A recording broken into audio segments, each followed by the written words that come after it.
8 years ago, as an army soldier stationed in a new city, I was navigating a world that felt unfamiliar and solitary.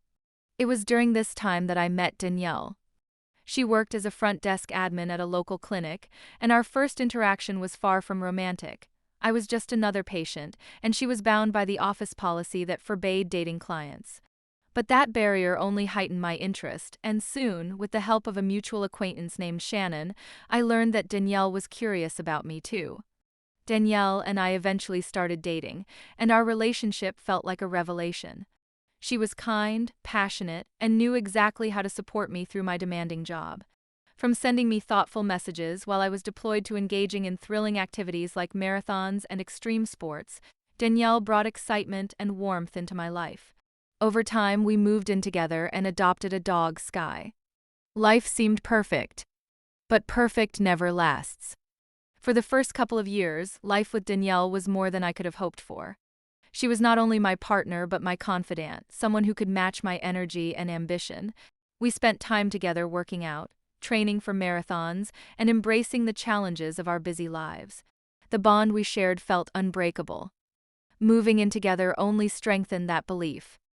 With Sky by our side, our home felt complete, a place filled with laughter and affection. But cracks started to appear after we had settled into our shared life. One night, sitting on the couch watching Netflix, Danielle turned to me with a serious look and said she didn't want to be with me anymore. It hit me like a bolt out of the blue. Confused and hurt, I tried to make sense of her sudden decision. She pulled out her phone and read off a list of minor grievances from the past year. Being loud in the mornings when I left for work, using my phone at the grocery store, and not buying her flowers, despite her once telling me she didn't even like them. Each point was more baffling than the last. It felt as though she had been keeping a mental scorecard, tallying up every perceived slight without ever mentioning them until now. I asked her why she had waited so long to bring these up, why she hadn't come to me sooner so we could work on them together. Her only response was that she was waiting for the right moment and that we hadn't been on the same page for a long time. When I pressed her, wanting to understand what was really going on, she admitted she didn't see herself getting married. She knew I had considered marriage, even if it was just a passing thought mentioned to a friend.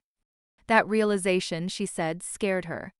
The commitment of marriage was overwhelming, a weight she didn't want to bear. The conversation felt surreal, like we were two strangers speaking past each other. Despite the heartbreak, I apologized for any faults of mine and told her I wished she had felt safe enough to come to me sooner. I didn't want to lose her, but I also didn't want to be the reason she fell back into old habits. She had struggled with sobriety in the past. Eventually, Danielle moved out, and I was left in a daze, trying to piece together what had happened. But even after she left, we couldn't stay away from each other. We continued to meet, to text, and to fall back into the familiar rhythm of our relationship. It was confusing, but it felt natural. What followed was an emotional whirlwind. Even after Danielle moved out, we kept seeing each other, unable to fully let go.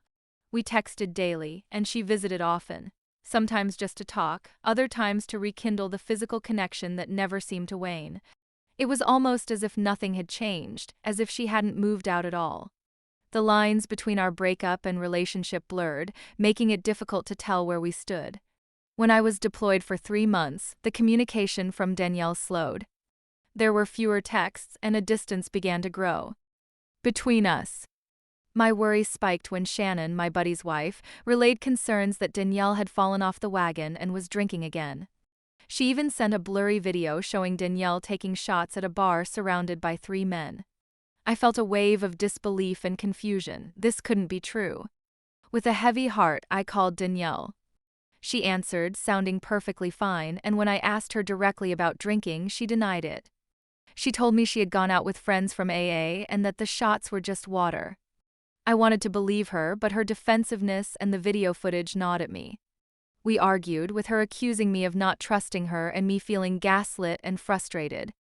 I hung up, regretting it almost immediately, worried that I might have pushed her to a breaking point if she truly was struggling. When I returned from deployment, I arrived at our shared house before Danielle. The sight that greeted me was devastating. The house was a wreck. old dog feces in the basement, empty fast food containers, red Solo cups scattered like remnants of forgotten parties, and a sink full of moldy dishes. Sky looked thin and neglected, a shadow of the energetic dog I had left behind. And then, the most damning discovery: the vodka bottle in the freezer and used condom wrappers in the bathroom trash. The sinking feeling in my chest was almost too much to bear. I cleaned the house tirelessly, anger and grief fueling my movements.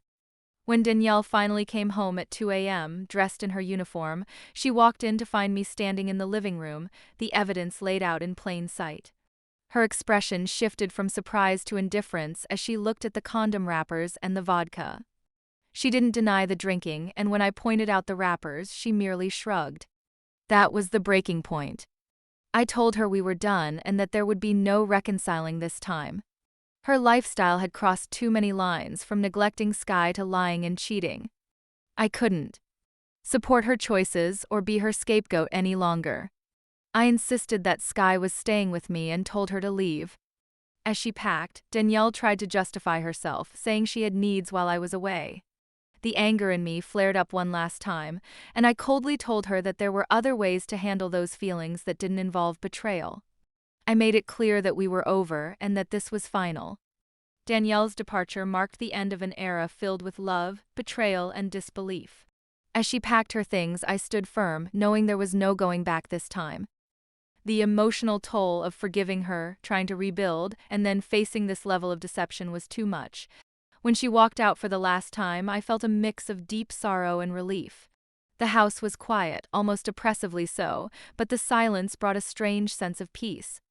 In the days that followed, I reached out to the person who had initially sent the video to Shannon, seeking the truth.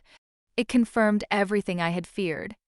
The shots at the bar were real, not water as Danielle had claimed. The men she had been with were not sober friends from AA, they were strangers she had met while drinking. I also discovered that her infidelity wasn't limited to one incident. Since our first breakup, she had been seeing other men behind my back, all while pretending to work on herself and maintain her sobriety. What hurt the most was realizing how long the lies had gone on. Danielle had kept her alcoholism hidden for 6 years, maintaining a facade that deceived not just me, but everyone around her. Sober Danielle had been the woman I loved, fun, compassionate, and determined. But it was a mirage, one that crumbled the moment I dug deeper. Months passed, and I focused on healing and rebuilding. Sky, who had been a silent witness to all the turmoil, slowly returned to her cheerful self under my care. I made a promise to never let anyone neglect or harm her again. She had been my constant through it all, a reminder of loyalty and unconditional love. The house, which once felt suffocating, started to feel like a home again. The broken trust and shattered hopes left scars, but they also taught me resilience. I knew I would move forward more cautious and guarded, but wiser. Danielle tried reaching out a few times, offering apologies that felt empty and too late. I didn't respond. There was no place for her in the life I was trying to rebuild. Despite everything, I cherished the memory of the person she had once been, or at least the person I believed she was. It was hard to reconcile those memories with the reality of what happened, but it helped me find closure. I learned that love, even when genuine, isn't always enough to save someone who doesn't want to be saved. It's been months now, and while the pain still lingers, it doesn't define me. I focus on Sky, my career, and the small joys that remind me life can be good again. The betrayal taught me lessons I never wanted to learn, but I emerged stronger, ready to move on, this time on my terms. Thank you for listening to my story. If you've found comfort or connection in what I've shared, I encourage you to stay connected. Your support means more than words can say.